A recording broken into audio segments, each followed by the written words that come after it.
submit your auction items as soon as you can. The call goes out still for events like dinners, which we are inviting people to submit in whatever format, distanced, outdoors, masked, that feel comfortable for you now or at the time. Dinners, hikes, picnics, kid and family-friendly events. So I also want to thank and welcome Zach Spencer, who is subbing in for us once more. Carolyn is actually getting a well-deserved, heartily earned weekend off with her family. Mm-hmm. So let us now breathe together.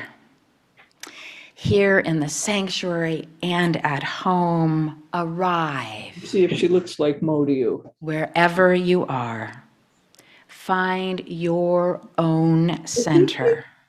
Send forth your love to others in this community and imagine their love circling back to you. And know that such love flows freely and is never contained. And let us enter sacred space.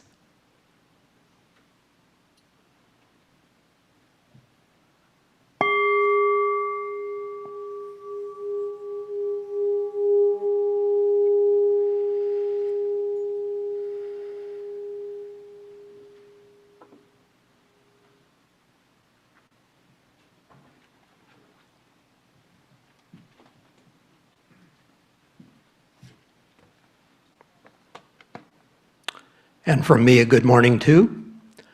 I'm Worship Associate Jerry Mendelsohn, and a pleasant Sunday to you out there in Zoom land or here in the sanctuary. We invite those of you who are Zooming or streaming into this service to light a chalice or candle at home as Reverend Dana lights the chalice of our free faith here in the sanctuary.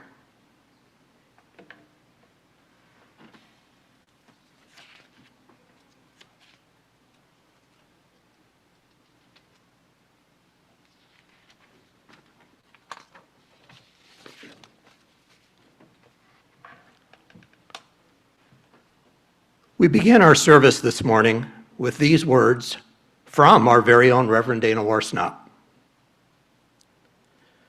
"We need not think alike to love alike," wrote 16th century Unitarian Francis David. Speaking of our faith, people often say that they have found a community of like-minded people. Yet, I don't want to be with a crowd who think just like me. I want to be in a community where I don't have to think like everyone else to be eligible for salvation. I want to be with people who value compassion, justice, love, and truth, though they have different opinions about all sorts of things. I want to be with people of good heart, people who have many names and no name at all for God, who see me in goodness and dignity, who also see my failings and foibles, and who still love me. I want to be with people who feel their interconnection with all existence and let it guide their footfalls upon the earth, who see life as a paradox and don't rush to resolve it, who are willing to balance upon the tightrope that is life, who will help steady me when I wobble, who give of themselves, who share their hearts and minds and gifts. I want to be with people who let church call them into a different way of being in the world, who support, encourage, and even challenge each other to more ethical living, who are willing to be uncomfortable trying to get there, who inspire one another to follow the call of the Spirit, who covenant to be honest, engaged, and kind, who strive to keep their promises and hold me to the promises I make. I want to be with people who know that human community is often warm and generous, sometimes challenging, and almost always a grand adventure. In short, I want to be with people like you. Come, let us worship together. Good morning. I'm Zach Spencer. I'm filling in for Carolyn. And today we are going to be singing number 170, We Are a Gentle, Angry People. I invite those in the sanctuary to rise either in spirit or in body. And I invite you streaming at home to do the same and raise your voices in a joyful noise along with us.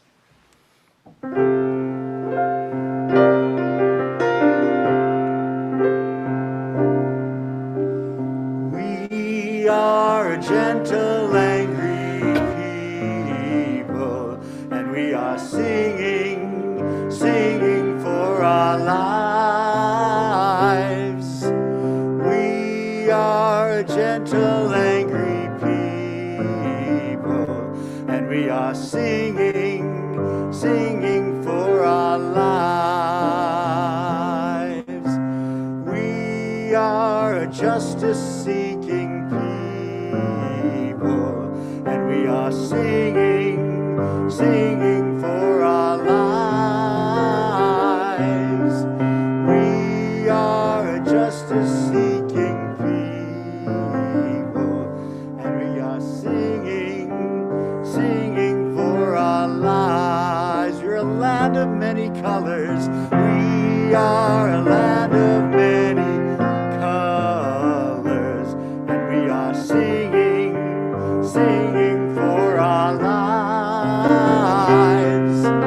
We are a land of many colors, and we are singing, singing for our lives. We're a gentle, angry people. We are a gentle, angry people, and we are singing, singing for our lives.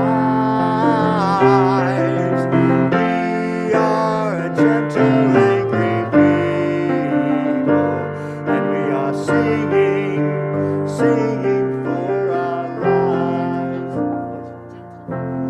And we are a gentle, loving people, and we are singing, singing for our lives. We are a gentle, loving people, and we are singing, singing for our lives.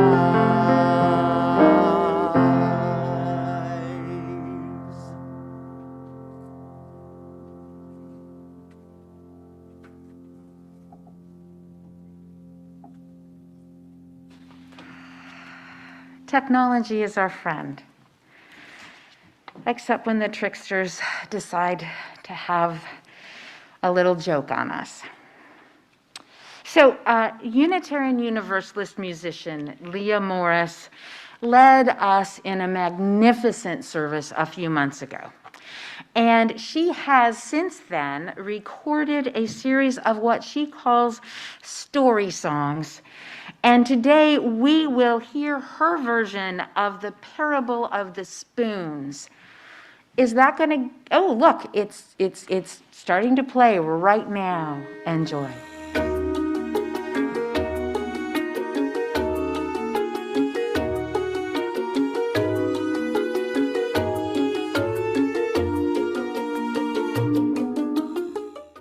Let me tell you the parable of the spoons.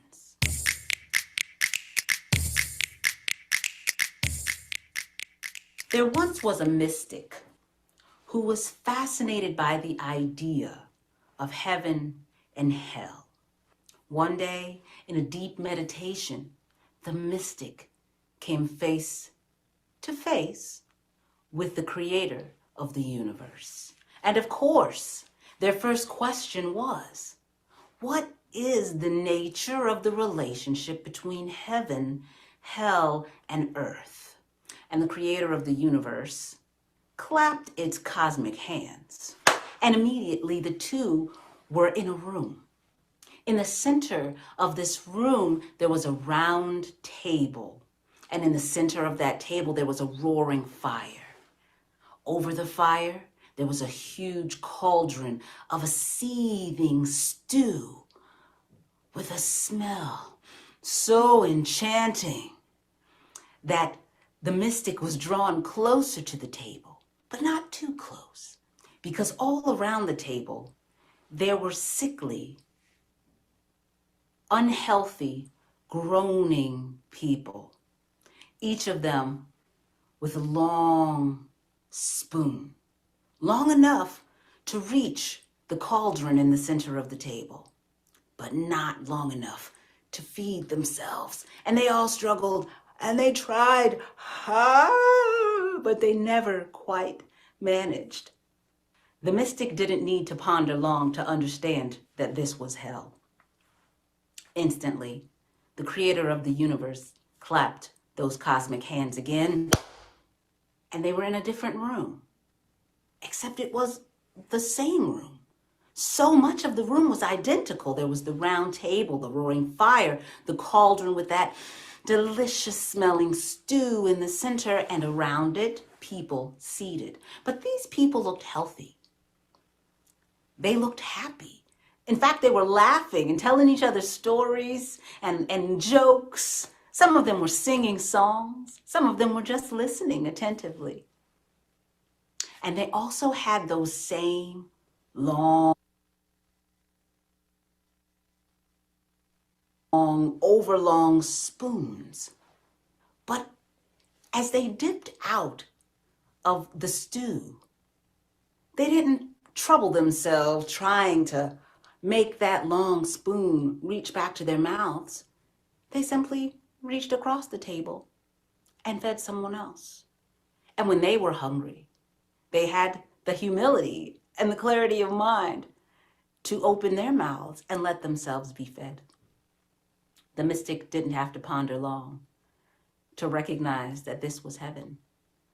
And the beauty of this story is that it isn't just about heaven and hell as an afterlife idea, but it shows us how we can choose to experience heaven or hell here on earth. And as a matter of fact, this story inspired this song. No one gets to heaven alone, to heaven alone, to heaven alone. No one gets to heaven alone. We get there side by side, side by side, side by side, side by side. We get there side by side. No one heals the world on their own, the world on their own, the world on their own. No one heals the world on their own. We're healing side by side, side by side, side by side, side by side. We're healing side by side. No one does the work on their own, the work on their own, the work on their own. No one does the work on their own. We're working side by side, side by side, side by side, side by side. We're working side by side, side by side. Side by side, side by side, we're healing side by side, side by side, side by side, side by side, we get there side by side.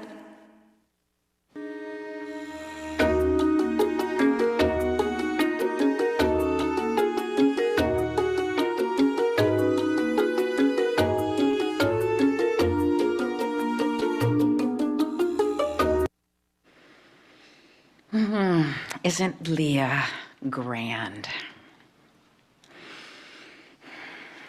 Each Sunday, this congregation gives away our collection to an organization in the larger community or to funds that help people in our own church.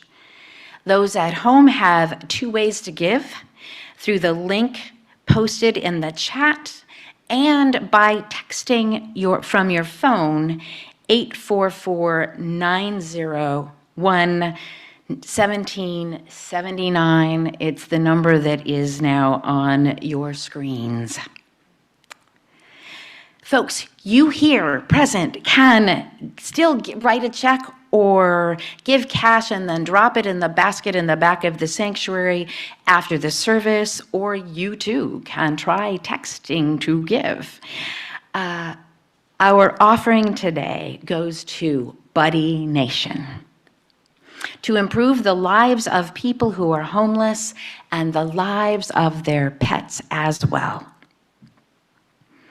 We often share stories about the people that Buddy Nation has helped, yet today's story is about a pet whose life has been transformed by the caring volunteers at Buddy Nation. Snoopy, this is Snoopy, weighed 53 pounds when we picked him up, they say. Poor guy.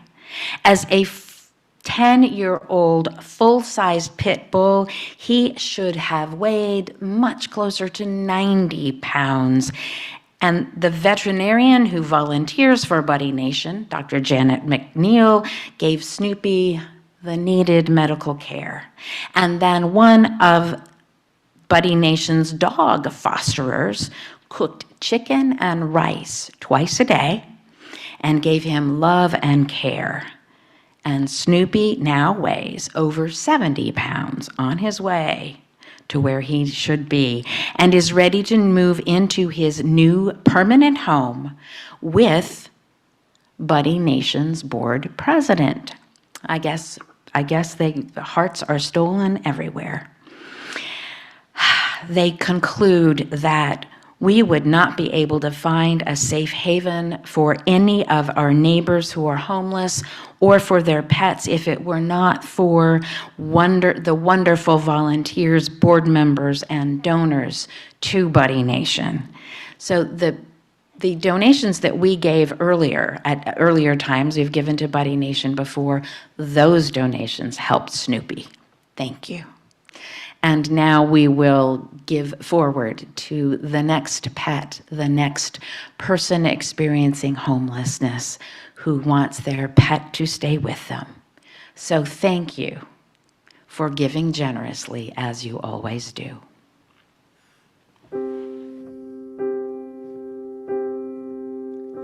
So much pushing and pulling, so much fighting and straining, so much laboring against waves and wind. I am tired, my arms are weary, back is aching, eyes are bleary. I think I'm finally ready to give in. I have struggled, I have cried, I have screamed inside about the kind of life I've tried to lead. Well, right now I think it's time, for the very first time, to lay down my body and mind and just be. If I stop steering my boat, does it sink? Oh no, the current carries it along just so. If I stop steering my life, gonna be alright. I'll just go where the ocean says to go.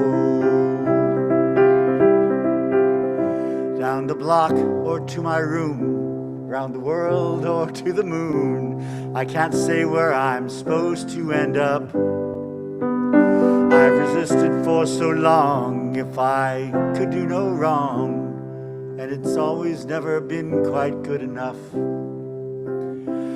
It's a funny thing, I guess, a prideful human saying yes without knowing what I'm agreeing to. There's a simple fact I find, that the decision's never mine. All I'll ever do is what I'm meant to do. If I stop steering my boat, will it sink? Oh no, current carries it along just so. If I stop steering my life's gonna be alright. I'll just go where the ocean says to go. It's a scary thing for sure, to just lay down my oars and quit pretending that I've ever been in charge.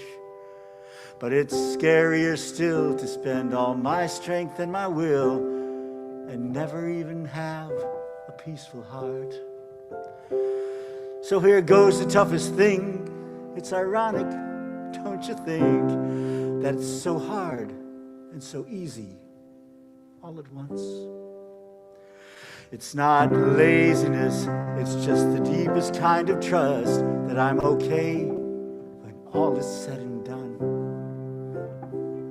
I'm okay when all is said and done. If I stop steering my boat, does it sink?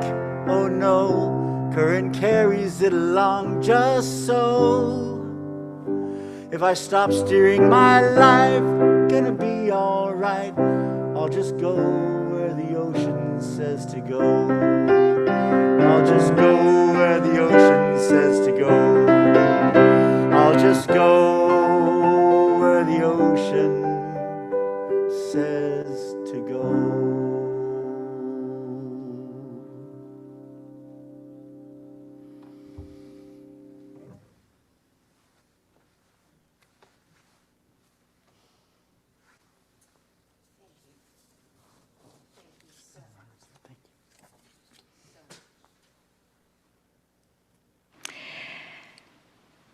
We are grateful ever and always for the generosity of this congregation, which is one of the threads woven through, the bright golden threads woven through this tapestry of love we call community. Thank you.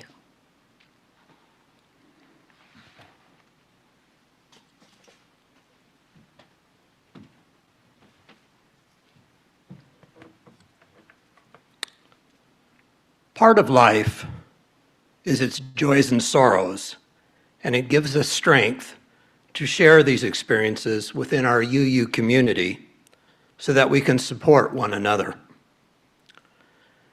We place stones in water for both the ups and downs in our hearts, with the ripples that result touching us all. You can submit a joy or sorrow through a link on the website, uuventura.org, or link in the Thursday email bulletin, UUCV This Week. Those received by 10 p.m. Saturday will be shared that Sunday.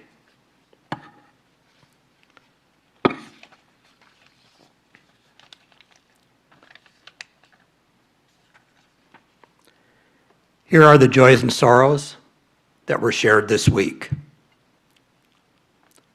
Both a joy and a sorrow from member Rena Pizzuto.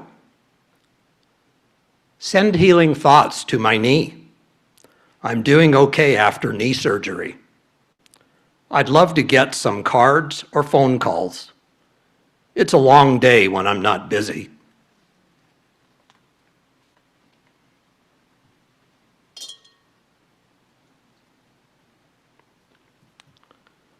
A joy from the Mendelsohn family.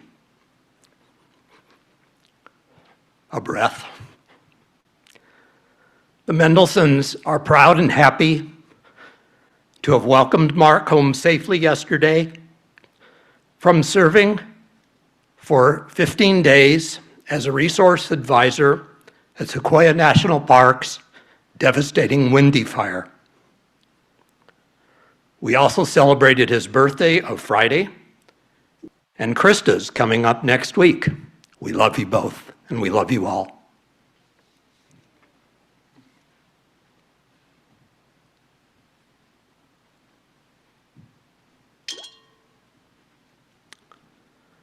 I invite you now to speak into the gathered community or write in the Zoom chat the names of those you wish to celebrate or memorialize, or those in need of the loving embrace of this community.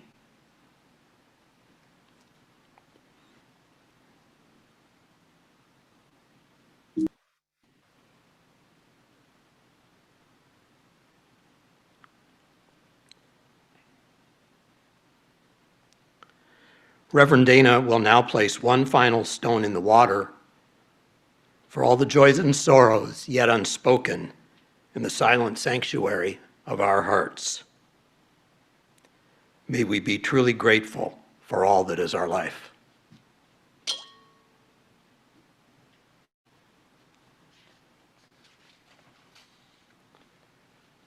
We invite you to sing along. We're going to be doing hymn number 318, We Would Be One. I invite you all to rise either in body or spirit here in the sanctuary, and if you're at home, you're very welcome to rise as well.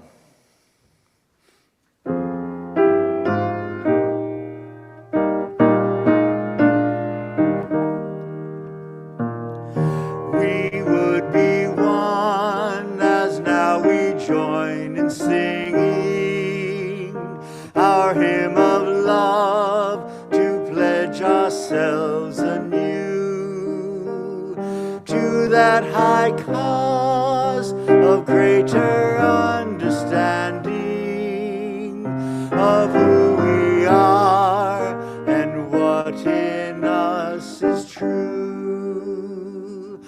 We would be one in living for each other to show to all a new community.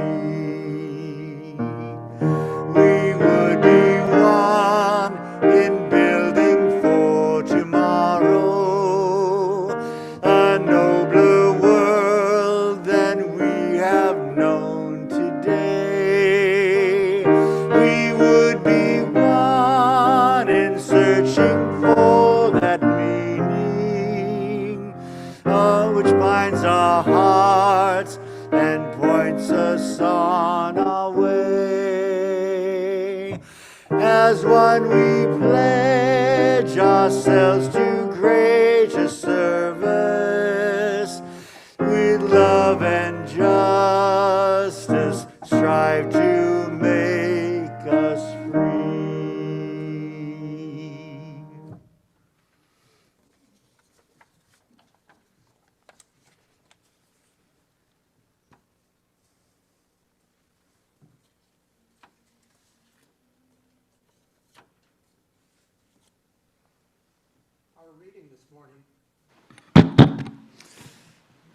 Our reading this morning is from Reverend Lynn Unger, entitled Crabgrass. We've all admired it. Am I on? Okay, thank you.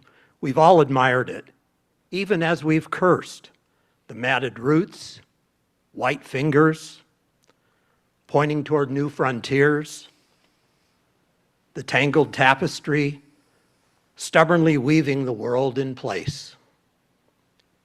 Imagine living that way. Imagine knowing from the ground up that you are tied to the whole, that you are undefeatable, that below the surface, undefinable discoveries are always taking place. Don't you think there are things worth holding on to with 1,000 arms, 10,000 gripping toes? Aren't they undaunted, particularly blessed?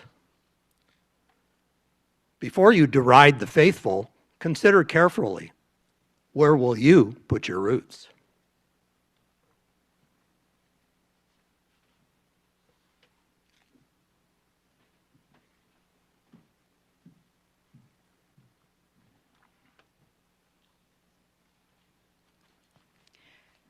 I invite you now into a time of stillness. Breathe. Breathe again. Feel into your roots. Feel down into your roots all the ways that you are woven into the world. Woven together with family, with this community, with all humans around the globe. Woven together as part of all living things, woven and connected to being itself. A silent meditation.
I've seen my share of struggle when I thought that I knew best, when I sailed into a storm instead of stopping to rest. And it always seemed the hardest when I made up my stubborn mind. Well, I'm changing my ways this time. Wanna be like water coming down a mountain into shadowy canyons, flowing from pool to stream. Wanna be like water, head uphill no more. I am bound for the sea. Have you ever seen an eagle head straight into the wind? Well, he doesn't pick a fight, spreads his wings and just gives in. And in the end he always makes it home just fine. I guess he knows that every storm subsides. Wanna be like water coming down a mountain into shadowy canyons, flowing from pool to stream. Wanna be like water, head uphill no more. I am bound for the sea. I'll let nature take its course. No more thinking that I know where the river's meant to go. I have railed against the stars for the cards that I've been dealt, for that lottery I never won, for the heartache that I felt. But it always seems when I let go of expectations and regret, life has plenty of surprises for me yet. Wanna be like water coming down a mountain into shadowy canyons, flowing from pool to stream. Wanna be like water and uphill no more. I am bound for the sea. Wanna be like water coming down a mountain into shadowy canyons, flowing from pool to stream. Wanna be like water and uphill no more. I am bound for the sea.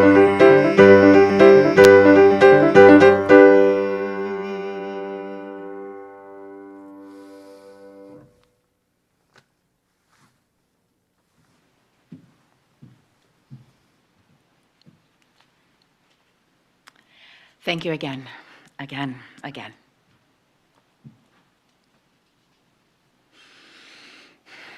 There are a couple of misunderstandings about Unitarian Universalism that can get under my skin. When people say, oh, UUs can believe anything they want, or anything goes with those UUs, the back of my neck prickles. I get why people think that and say that, especially folks who are looking in from the outside or from their own traditions. We have no creed, no doctrine, no thing that you must profess to be a Unitarian Universalist. In fact, we can't have such a thing. And to say that we affirm a free and responsible search for truth and meaning does mean that no one will tell you what to believe. But it doesn't mean that anything goes. Rather, we need to search and explore and experiment to discover, to uncover what we believe for ourselves. This can be daunting. It is not so very simple. Taken seriously, it creates a profound challenge. And it is exactly what is required of us in a faith without creed or doctrine. Now, part of this misunderstanding arises because the free part of this religious path is so enticing. Such a stunning breath of fresh air that folks often miss the responsible part the first time around. You mean there's nobody telling me what I have to do, say, how I pray or not? Wow. And yet it is not just a free search for truth and meaning, it is a free and responsible search for truth and meaning. Responsible to what? To whom? Responsible to our own felt experience of what is good and holy? Responsible to the prophetic voices that came before that are part of our legacy? Responsible to the guidance of reason and the results of science?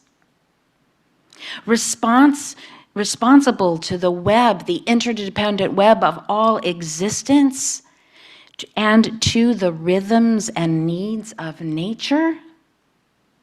Responsible to people who are marginalized and oppressed? Responsible to the covenant of this community?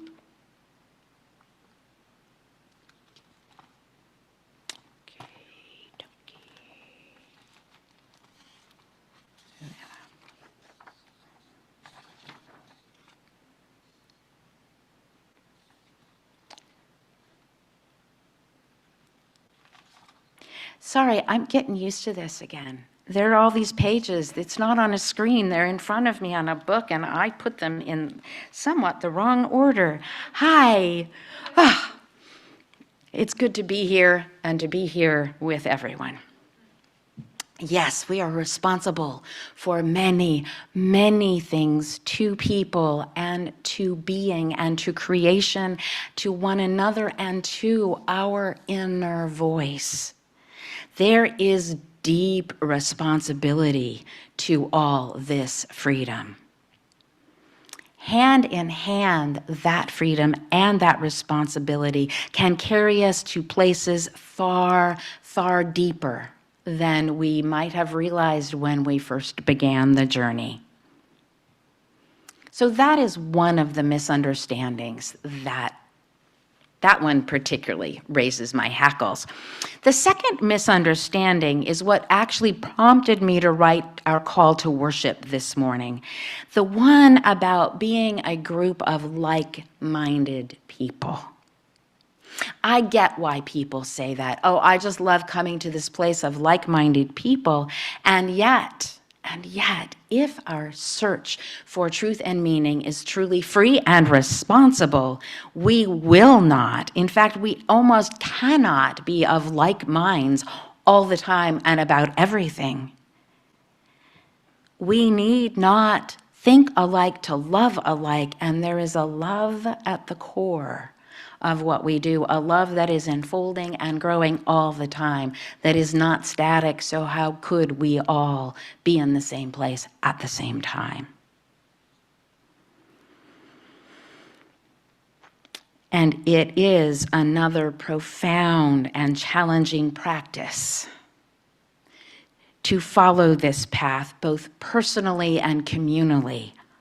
Profound practice.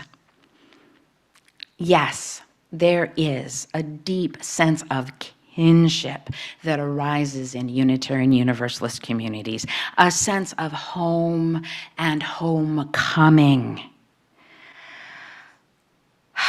a sigh of at last, a wondering, where have you been all my life? We are a people of shared values. Perhaps rather than like-minded, we could call ourselves like-hearted, called by compassion and covenant to heal what is broken in ourselves and in our world.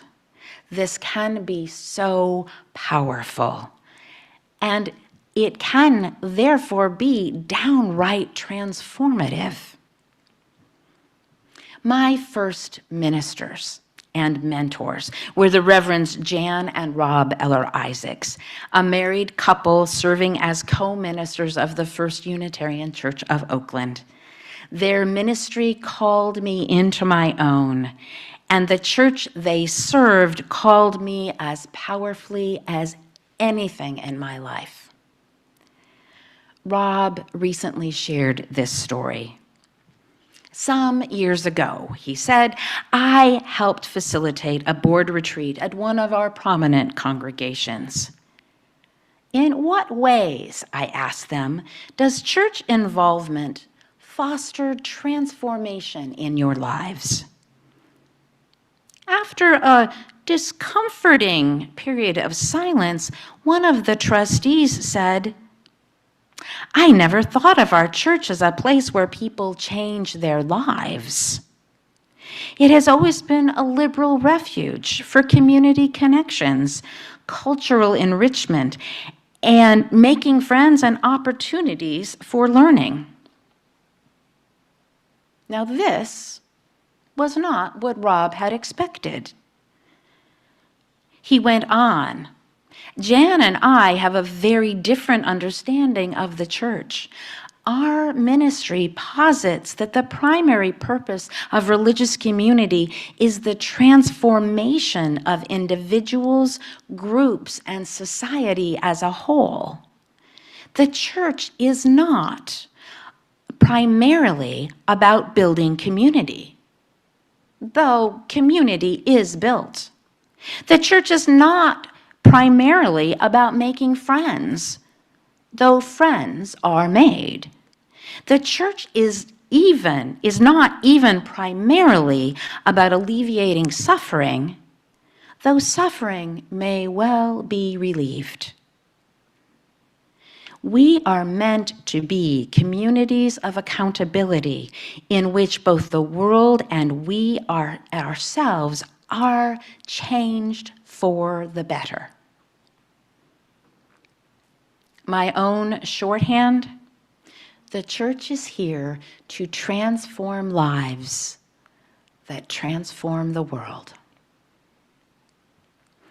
I have found so much joy and purpose in being part of a community of people who let church call them into a different way of being in the world, who support, encourage, and even challenge each other into more ethical living, who are willing to be uncomfortable trying to get there, who inspire one another to follow the call of the Spirit, who covenant to be honest, engaged, kind. My great hope is that being part of this community has indeed changed you in some way.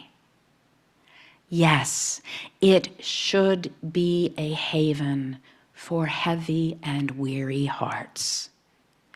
Yes, I hope here you find companions for the journey. I hope you feel a sense of comfort and connection. Oh, especially in these days when we have been so far apart for so long and the coming back together is still uncertain. And yet, if we are living into the mission of this church to be truly transformative, we need to be more than a haven, more than a liberal refuge. We get to be that, and we are called to be more as well. Which brings us to a what next then moment. Whoever you are and wherever you are this morning, you have found your way here. If you arrive with a sigh of relief or an urgent call to do and be more, take a moment of respite. Take a breath. Get here again.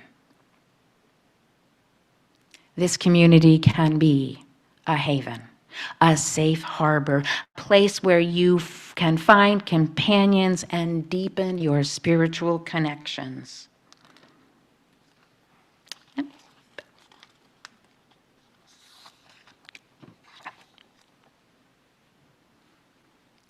It can be all of that. So breathe again and consider, what is next?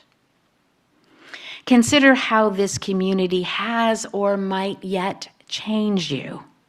For yes, that is a part of the mission of the church.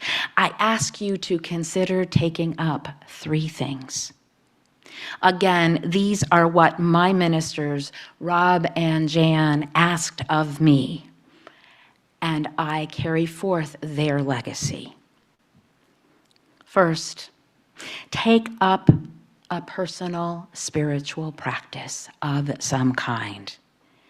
It will help you find and keep your balance. It will connect you more consciously to the movement of the Spirit in your lives, to a sense of reverence, to an openness to what is holy and good and meaningful and alive in the world. You may already have a practice of meditation or yoga or beachcombing or prayer, or you may want to adopt a new practice. Though this one can sound daunting, I suggest that you can start small if you wish, small steps, or you can dive right in if you are so moved. And also to parents, several of whom are here today, and I know more at home and beyond. Parents, I know, particularly to parents of school-age children, this pandemic has been very hard. And you're like, really? Really? You're telling me to take up one more thing? Really? I want you to know that parenting is a spiritual practice. That gets to be your practice. It's profound. It's amazing. So maybe just bringing a little bit of some sort of a level of intention and spiritual consciousness to what you're already trying really hard to do. You're already doing brilliantly. And that you doubt the brilliance of. I know all the time, your parenting is a spiritual practice. So, breathe. Also, a second thing I ask of you is to join some small group here at the church where you can share your lives, share this journey. My hope is that this can become a communal practice, deepening what Rob calls a capacity for intimacy. Such a connection can be a haven, but such a connection with others will likely grow beyond a haven. It can call you forth to opening your heart to another, sharing your life, learning to be vulnerable, expanding your compassion. This group can be a covenant group, and there are just a few spaces still available in our covenant groups for this year, so if you want to join a covenant group, that information is in several places, including UUCV this week. It can be in a men's group or a women's group. Some of you already belong to those. It can be in a writers group. There are a couple that are starting up in the congregation right now. Or join me for pub theologies on third Fridays of the month, which is going to remain on Zoom rather than in an actual pub, because that way we can actually hear each other when we share theologically, and it's been great fun. It is one of the gifts that Zoom actually gave that I'm keeping. The programs and activities team, with its new name and nifty new acronym, PACT, Programs and Activities Team, has many, many offerings. And if there's something that you don't see, let us know and we'll figure out a way to make it happen. My third ask of all of us in a transformative community that we need so desperately all the time, but somehow it just seems more obvious in some ways now. The third ask grows out of the first two.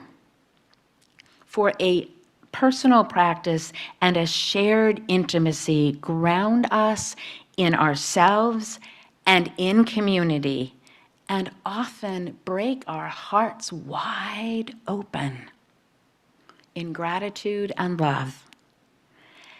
And when that happens, it is a natural movement to reach out and be of use, to share the love, the community, the connection you have found beyond these walls. As Rob puts it, working for justice is a natural outgrowth of personal and communal spiritual practice.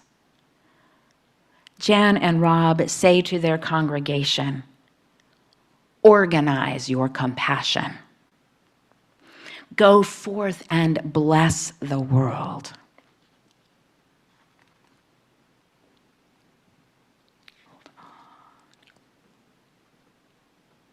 Now, that, as it happens, is the particular movement that I followed when I first found the church. I arrived as a spiritual seeker, longing for depth and meaning, and I was actually a bit surprised and then delighted to find so many companions on that journey.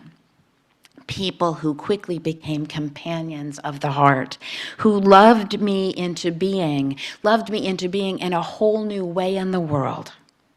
And from that new place and that new understanding of my capacity to love and my gifts, I sought ways to serve that I had never managed before, I had never imagined before. I felt blessed, and I felt as if I had a way to bless the world. It was amazing. Now, your entry point may differ into this kind of swirl. Some folks arrive in this faith already as deeply committed activists. They see the kind of work that our congregation does as we organize our compassion, and they want to check this out, see what is here.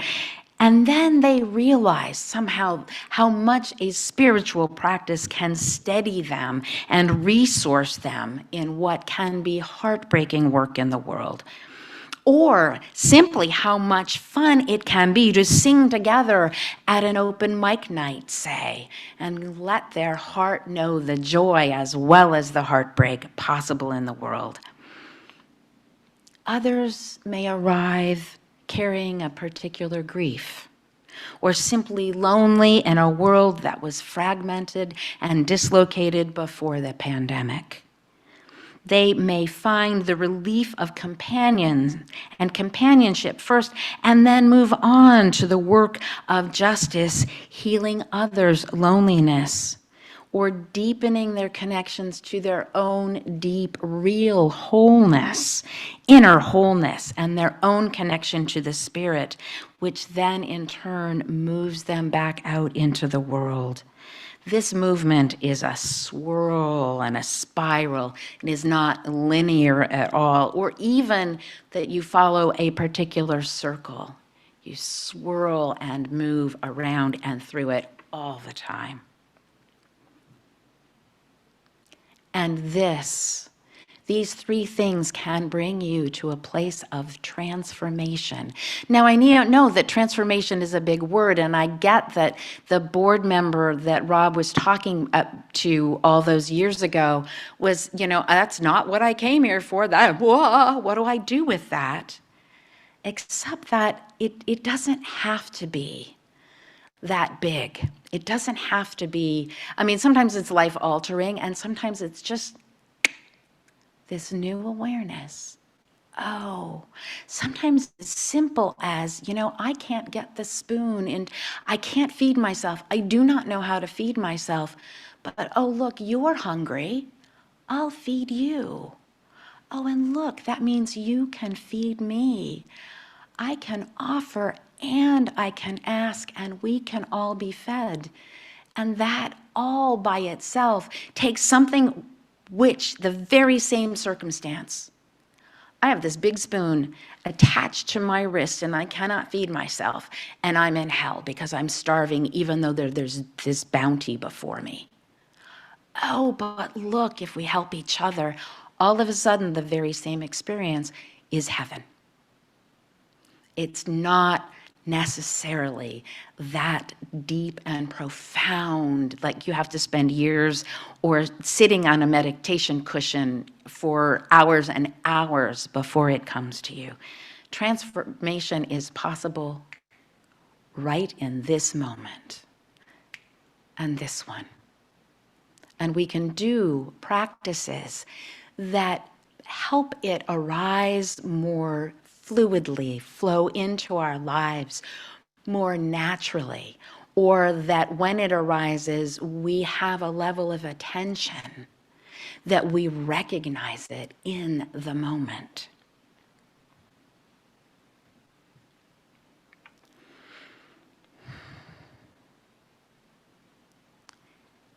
this can be a place where you can put down deep roots, where you can weave the world into place.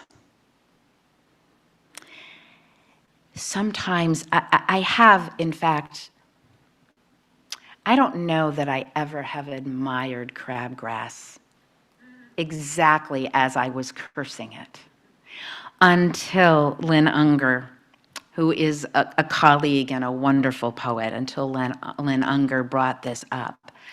We are woven deeply into the world. Part of the practices that I invite you, ask you, suggest that we're doing lots of them, but let's do them more consciously, more overtly, with greater intention and shared understanding with one another. These things can let us know that the reality is that we are tied deeply to one another, to the earth, to the cosmos. Honestly, it can be that big, but it can be that small. Be faithful and consider where it is you put your roots and where your roots go and whose roots they interact with and entwine with as we weave and hold the world into place together. Amen. And may it be so.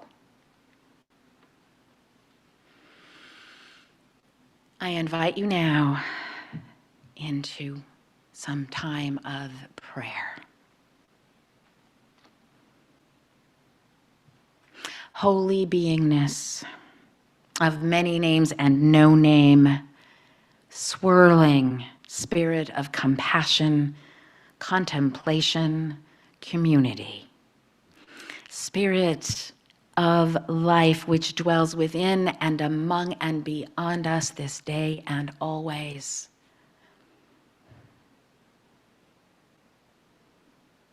May we find the comfort, the sweetness, the joy that calls to us.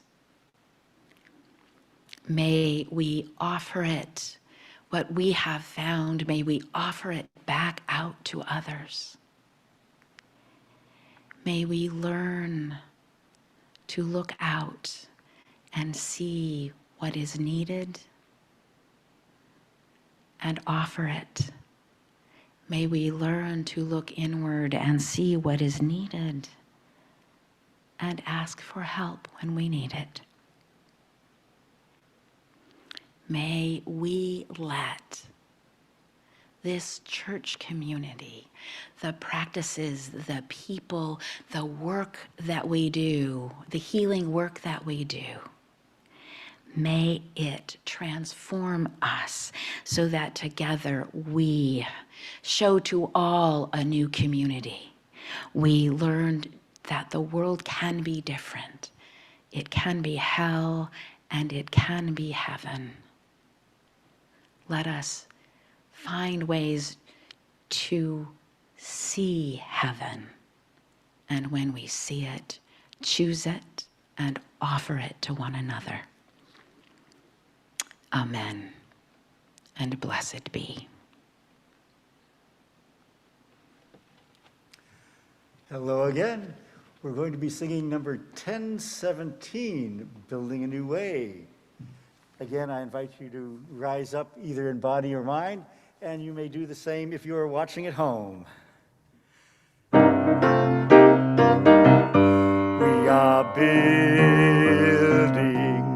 a new way. We are building a new way. We are building a new way, feeling stronger every day. We are building a new way.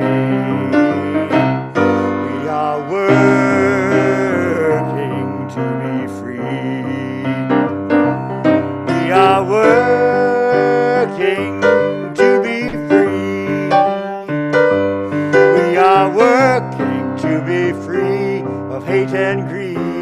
jealousy. We are working to be free. We can feed our every need. We can feed our every need. We can feed our every need. We can feed our every need. Start with love, that is the seed. We can feed our every need. We are building a new way. We are building a new way. We are building a new way, feeling stronger every day. We are building a new way. We are building a new way.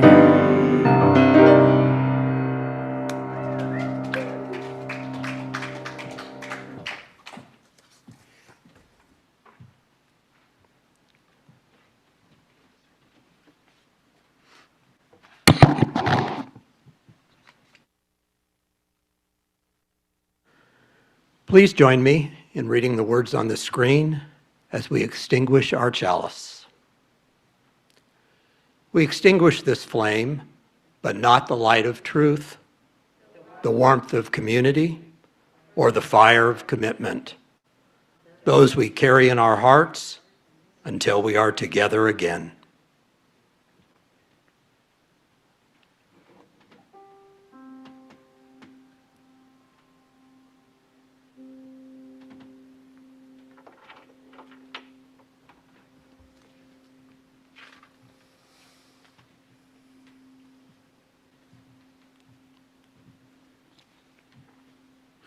Before the benediction and postlude. Oh, remain standing for the benediction. Oh, I haven't said those words in quite a while, have I? Okay. Before the benediction and postlude, I invite those who are on Zoom into breakout rooms. I was able to join you last Sunday for a little bit, and that was still fun. There is something about the Zoom breakout rooms that is different than coffee hour at church, and we get to have both.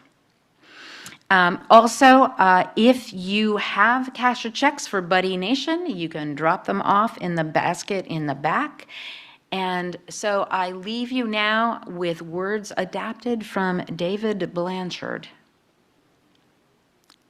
Do more than simply keep the promises you make. Do something more. Keep promising. As time passes, keep promising new things, deeper things, vaster things, promises that will be needed to fill the expanses of time and love. Promises that we will need for each other to keep going, hanging on and keep going through what is still unknown before us. And so, do more than simply keep promises. Keep promising. Go forth in love. Go forth in peace. Go forth and be and stay well. May it be so.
Anybody out there?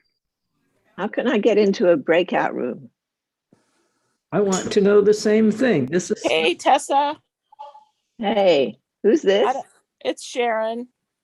Hi, Sharon.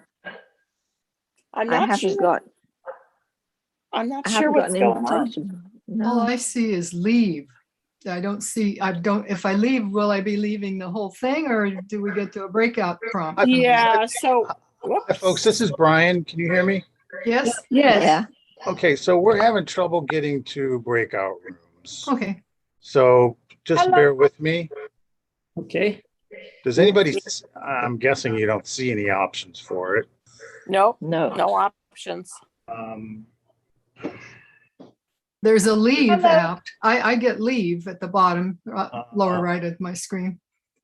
But there's usually a group of a square of 4 squares that invites you to a breakout room, Yeah, and Yeah. it doesn't, I even have the host. I don't have that. and Okay. that hasn't shown up yet. No. Hello, I, Stop recording. Jennifer. Can you Hi, Jennifer. see the recording? You can see it. Hasn't shown up for me either. Let's go ahead and, yeah, let's. Yeah, Sheila. It's gonna leave the whole Sheila, thing. yeah, there's Sheila. Love to talk to Sheila. All the way from Georgia. Okay, folks, this is Brian again. I think if you guys stay there, hopefully you'll come back on. We're gonna shut the meeting down. If we don't come back to it, you may have to come back into how you did via the link from UGCV or wherever you do it. Yeah. We're Okay. gonna shut it down and try to start it over again, and hopefully you guys will come right back up, but if not, you'll have to get into the meeting yourself. So bear with us, please. Okay. We'll see. Sure. Oh, God. Hello, everybody. Hey, Barbara. Years of Hi, hi, Sharon. Hi, Sharon.